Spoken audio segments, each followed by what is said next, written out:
Alrighty, welcome fifth graders. So here is our vodcast on some of the basic information for the essay questions. Remember, you are going to have to come up with the examples from either the book or research on your own. So our first essay question dealt with the Haitian Revolution and kind of what caused it, what inspired it, and then what did it inspire as well. So what inspired it was there were two revolutions going on in the world at the time. The first was the American Revolution. Again, we call this.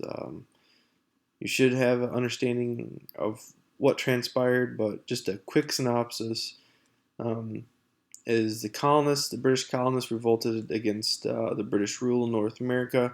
They weren't happy with some of the things that the British government was doing to them. They thought they should have more of a say in what was going on. And so they just kind of wanted to, make themselves heard. However, they ended up fighting and creating their own country.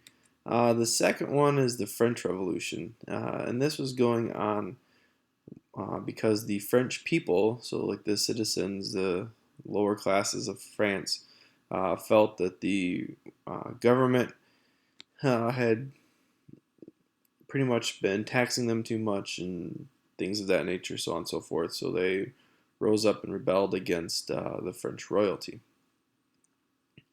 All right, so these are the two revolutions that inspired Haiti's fight.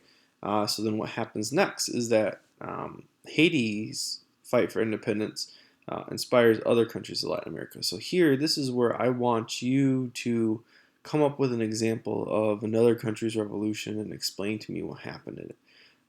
One in our book that talks a lot about is Mexico, but there are many others. There's Grand Colombia. I don't want you to talk to about Brazil because Brazil's was a little too easy. It was kind of the outlier, but for the most part, a lot of these other Latin American nations had to fight for their independence. All right, so the second essay question has to deal with foreign investment and what it did in Latin America. So if you paid well enough attention to when Senor Borjas came in and talked about Honduras and the banana plantations, that would be a great example for you to use. Okay, so in the early to mid 1900s, again, foreign companies come in and either control or affect most of the businesses in Latin America. The way that the Spanish had run Latin America didn't really allow for these newly formed nations to really have the infrastructure or kind of the business sense and how to run businesses.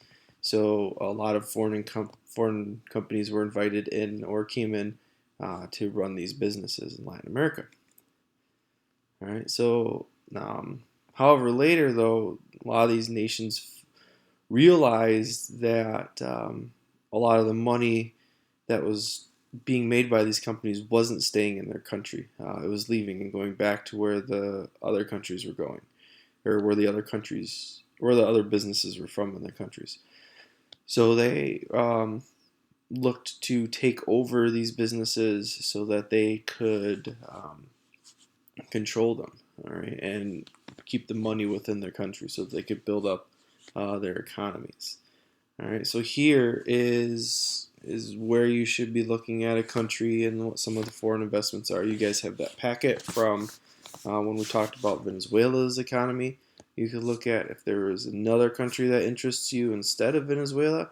I would be more than happy to help give you resources. If you've got any questions, feel free to ask them in class on Monday when we review. Adios.